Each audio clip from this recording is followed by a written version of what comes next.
I got entangled in lots of illegal activity, let's just say. Sure. Transporting large amounts of substances. I got in with a very bad group of people that did bad things on a large scale.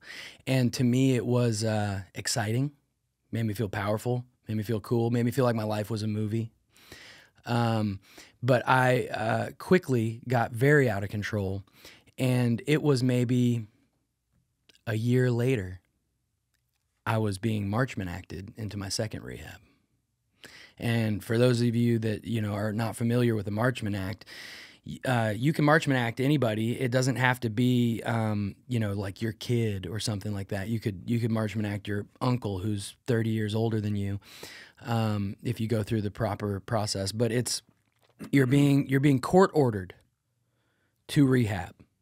They gave me a choice: 6 months in jail or 6 months in rehab. So let me back up for 1 second. Yeah. You go to a Halloween party.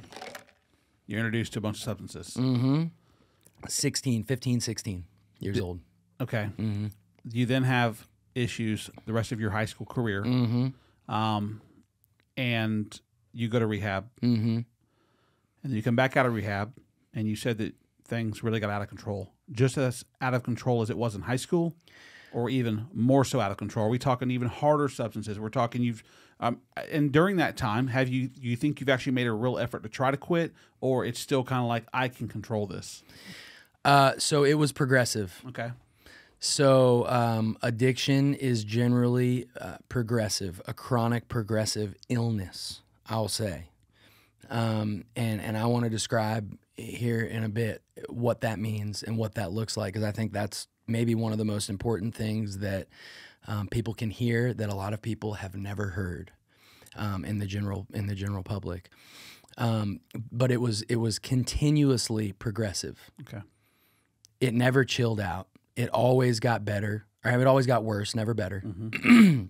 And not necessarily in the progression of what the substances were or how I ingested them, but just the amount that I depended on them, the amount that I used them, how important they were for me to have at all times, and how ridiculous my behavior got, and my inability to put anything above that. That just worked its way up until it was the most important thing in my life, whether I would have liked to admit that or not. Mm. How does that? So at this point in time, all right, we're just after the transporting goods or whatnot. Mm-hmm. What's your relationship like with your family, your parents, your friends? How is that? Strained, you could say, very, very strained. They were all very concerned about me. Basically, I think that for about a 7-year period until I got sober young, but it lasted. I was almost 23 when I got sober, but it was so hardcore and so just out of control that it was the longest 7 years. I by the time I was done, I felt like I was a 70-year-old street veteran. I didn't feel like a young guy. I was beat down, but I think that I drove my family insane. And what I mean by that is, thinking back on it, I was so selfish and self-absorbed at the time that I didn't realize it. But thinking back on it, I can watch them try every single type of tactic to try to help me. And when one didn't work, they would try another. And when that didn't work, they would try another. And when that didn't work, they would try another. So, for example, they might start out just wanting to have a talk with me.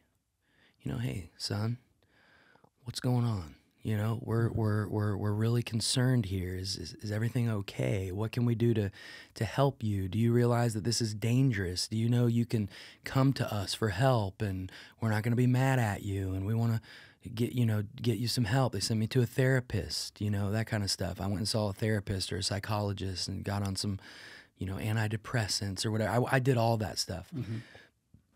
And then when that doesn't work, it's bring the hammer down. Hey, we're going to take this, we're going to take that, we're going to ground you, don't hang out with them anymore, And when that doesn't work, it's begging, pleading. Don't you love us? Please. Don't you want us to be able to sleep at night? Don't you care about yourself and your life and your future and your family? And it just goes round and round, and then we're going to cut you off and, hey, no more money unless it's for like food, we're not going to fund this, all those kind of things. And then they just get to the point where I'm not going to say they ever gave up on me, because they didn't give up on me, but people start to lose hope.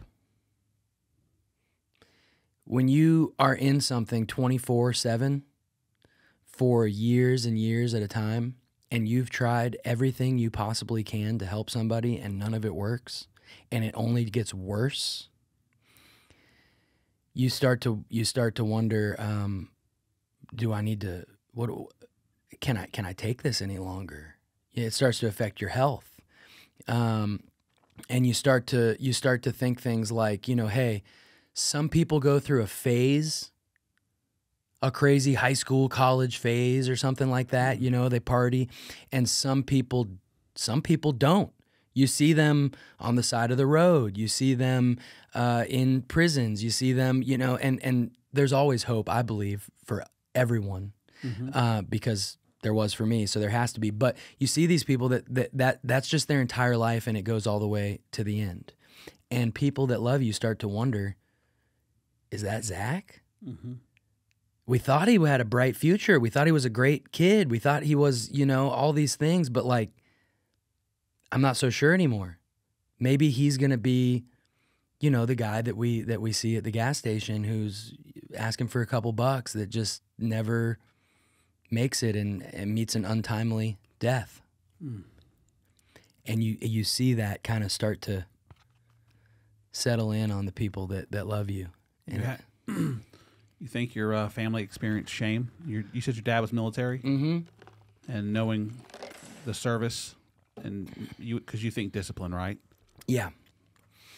I would think in his eyes, he's thinking, my kids are going to be disciplined kids, and what does it look like if people, his friends, know that you're struggling, and maybe how the job he's done. I have no doubt that they wrestled with all that kind of stuff. My parents are amazing. They never said anything to me like they were ashamed of me. They said things like they were scared. They were worried. They were disappointed. They were everything else. But I have no doubt that goes through a parent's mind, because the people in the community know, your colleagues know, your friends know, and your relatives. Yeah. And for me, I think it's not being ashamed of you, but maybe guilt that they hold inside against maybe themselves. They begin to take on, even though it's your struggle, is there something they didn't do enough of? Is there something they missed? Yeah. And I don't mean they as in your parents, but I know that a lot of people who deal with addiction, I know their close loved ones feel maybe potentially some type of responsibility that is there more we could have done or could do and all that? Yeah, I think absolutely. I think they went through all of those thoughts. And another thing is, my parents got separated when I was in high school. So when I was in maybe, my timeline's a little fuzzy, but when I was in maybe 11th and 12th grade, things started to shift. But the truth was I had already started. I'd already started using. So I think that sometimes they wondered, well, was that so hard on him, and the divorce, and that did it to him? And of course that stuff is hard. And I don't blame them. I love them. I love my mom. I love my dad. I love my stepmom. I love my whole family. And we've worked through all this stuff now on the other side of things. But yeah, that was difficult. But you know how many parents get divorced that don't end up running their life into the ground with brutal addiction? I mean, it wasn't their fault. Like I said, I had a great childhood, but I am certain that they thought all of those things and had those discussions behind closed doors about what to do and what's going wrong and and feeling maybe inadequate or worried that maybe they've done something or missed something or let me down in some way. But that's not how I feel about it. And your message to other folks who deal with the same thing, right? Because they have a group called Al-Anon, right? That's sort of made for the family. Mm-hmm. And is that sort of a similar message you would share, that it's not their fault necessarily, right? Yes.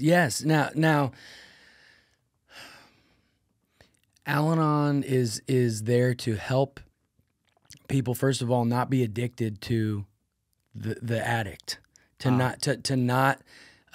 not be obsessed with enabling them, to not be obsessed with using them as a higher power, a drug of their own, but also to give them ways to cope and set boundaries and recover from their point of view and their hurts through suffering, through watching all this happen. And yes, not thinking it's their fault, all that kind of stuff, because, when you're dealing with addiction, so many other groups of troubled individuals become a part of that. For example, there's people who have dealt with sexual assault or long-term incarceration or homelessness or abuse or broken families. And then there's people that had a wonderful family that then burned their whole life down to the ground, who are now in the same boat, and all that kind of stuff goes on. But some people didn't have great families. But I would say that at a certain point, everybody has to cross into this.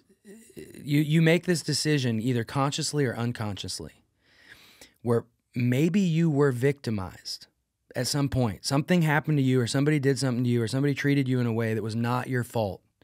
And then you have to decide, and if you don't decide, the decision will be made for you. Am I going to remain permanently a victim? Because I can't be 35 years old doing something every day and blaming something that happened to me 20 years ago for it. I understand. You know what I mean? Gotcha, of course. And now maybe it did affect me. Maybe it did send me down this dark path. Maybe I do need to get some help and some therapy and address these things and dive down into them and work through them and work on them. But